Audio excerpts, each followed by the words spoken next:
Hello everyone, this is Terry Miller. I hope you're doing well. This is a short video on how to help students break writer's block when you've assigned them to write a poem. The materials for this workshop are available at this URL. You just go here and where it says how to help students break writer's block when assigned to write a poem, and you can download the materials, which include the worksheet and the instructions on how to use this method. When you use this method, the student's going to be able to provide answers to basic questions that will help them write a free verse poem. The student will also be able to analyze a poem that's been written using this method and find direct and indirect references to these same seed questions to write their own poem. This improves the student's ability to use objective information to inspire creativity. The instructions for this are that the students will first look at the questions, discuss them with the instructor, then they'll look at an example of a poem called The Full Day that was written specifically from this method.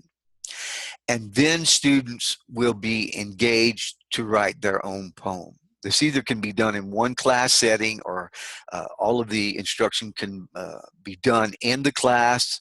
The students can start writing and then the rest of the assignment can be to take it home and then come back the next day. What I've learned with this method is that what students really enjoy is being able to stand in front of the class and read their poems out loud. So keep that in mind. It's not required, but students seem to really enjoy that. The advantages of this method are that you're no longer using formulas to write poems. We've all been through that where people have written aphrastic poetry, or they've taken the letters of a word like football or basketball and written one letter of the poem beginning with each letter of the word. And that's been done so often that students tend to pull away from it. Plus, it does not provide them the understanding of the thinking that goes into the creation of a poem. Students with this exercise move from familiar ideas to more exploratory ideas about themselves. It also provides solid examples that can be typified for your students. So in here, you'll see some of the questions that we ask, but you'll be able to use your own particular frame of reference. In the materials that you'll download from this website, again, the URL's right here, you will start with concrete questions. And it'll start with things like size, color, shape, similarity. What do you look for? What do you smell? And then you move to less concrete, and then you say, what do you feel? Are you sad, happy, angry, confused in this poem? What is the most difficult? Why is it difficult? What do you do when things become difficult? What do others do? All of these answers to these questions provide a wealth of information that students can use to draw upon to write a poem. And you want to move from questions that are more general to questions that are more personal. For instance, it's going to ask this, what is the most difficult? Then it's going to ask, why is it most difficult? What's the most easy about what the student wants to write about? And what do you think about when you're alone, when you're with family? This starts people thinking about the different ways to perceive things and gives them a parallax view of a topic. And how long have you been there? When did you arrive? So putting some time context and change helps students investigate that, okay, this isn't just a snapshot. This is over a period of time, or you might encourage that. This is a snapshot in time, but where is it? Is this happening now? Did it happen in the past? Will it happen in the future?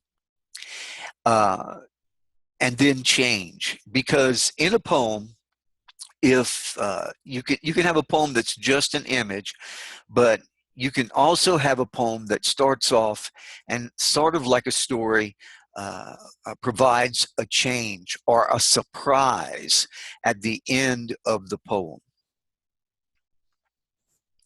You want to move deeper into conceptual thinking with the additional questions that are provided, but sometimes students need a frame of reference for that. So you provide them, if they say, well, I don't know what I'm part of, and you can say, what sports teams are you part of? Do you have any hobbies?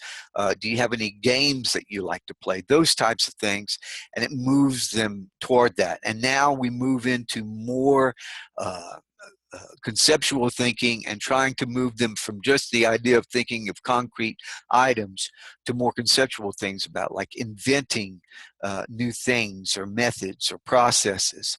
And then it asks them to investigate their inventory of knowledge. So what do you know about this topic? Write down everything you know. And maybe what do you not know as well? And then that can also be introduced into the poem.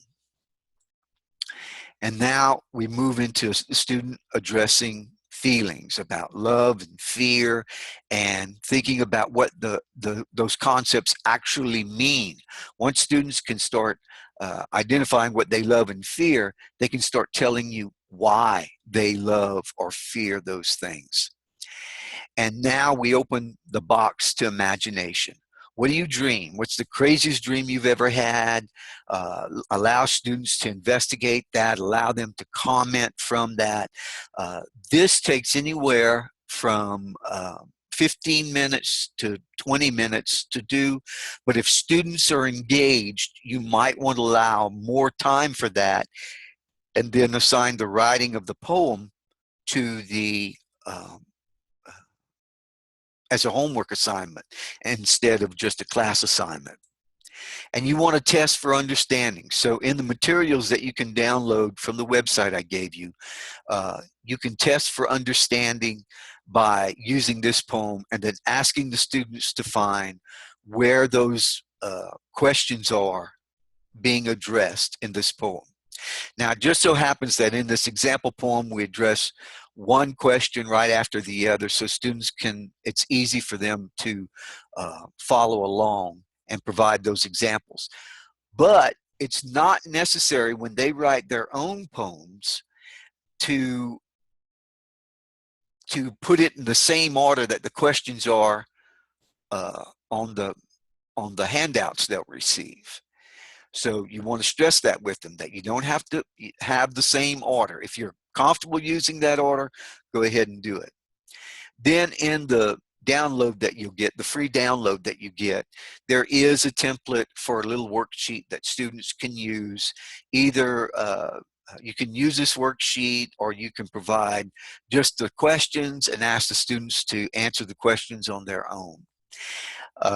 Then after they write their poems, there's no right or wrong about the poems. It's just an exercise that helps them build confidence in investigating something that allows them to be creative. I hope you enjoyed this video.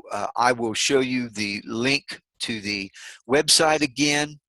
It's right here. It's bit.ly/2M capital Z, capital Q, capital T, capital U, lowercase I. My name is, again, Terry Jude Miller, and thank you for watching this video.